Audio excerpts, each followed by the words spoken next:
Pinuna ng ilang grupo ang anti-dynasty bill na ipinasa ng Kamara dahil kiit nila pro-dynasty ito.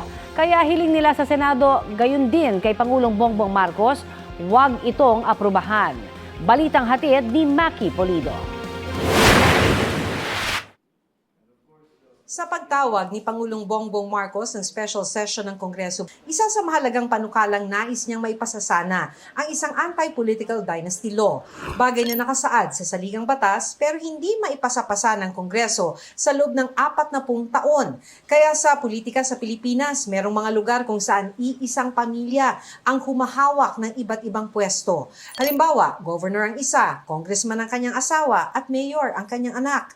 Pero sa isang pahayag ng multi-sectoral groups, mariin nilang tinututulan ng House Bill 8389 na ipinasa ng Kamara sa third and final reading.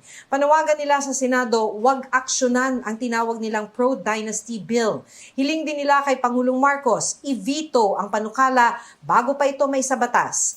Ang pahayag nilagdaan ng 7 grupo kabilang ang business groups, PPCRV at iba pa.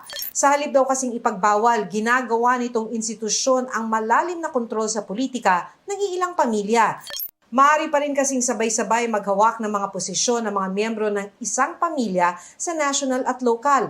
Maaari pa rin ang pagpapasa ng pwesto sa kamag-anak o kaya ay position switching o ang pagpapalit ng pwestong tatakbuhan. At walang restriction ang lagpas sa second degree na magkakamag-anak. Nagbabala rin ang Makabayan Bloc sa Kamara laban sa kasalukuyang bersyon ng panukala.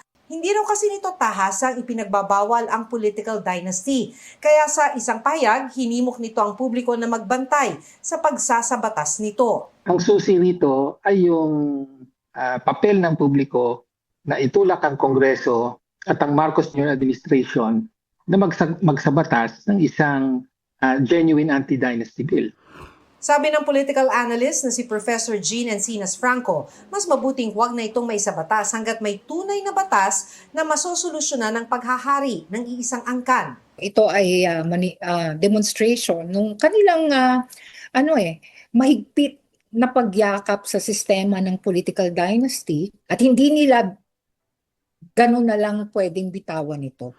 Hinihinga namin ng reaksyon ng Kamara at Senado kaugnay ng isyung ito. Nang ipinasang panukala, ipinagtanggol ng sponsor nito na si Lanao del Sur 1st District Representative Zia Alonto ang pagpasa sa anti-political dynasty bill. Ito pong batas na to hindi naman po perfect eh. Kailangan po natin yung balansihin between our attempt to define what anti-political dynasty as stipulated in the Constitution and as well as those laws that might preserve and protect the right of individual to elect their leaders and as well as for individuals also to run and participate.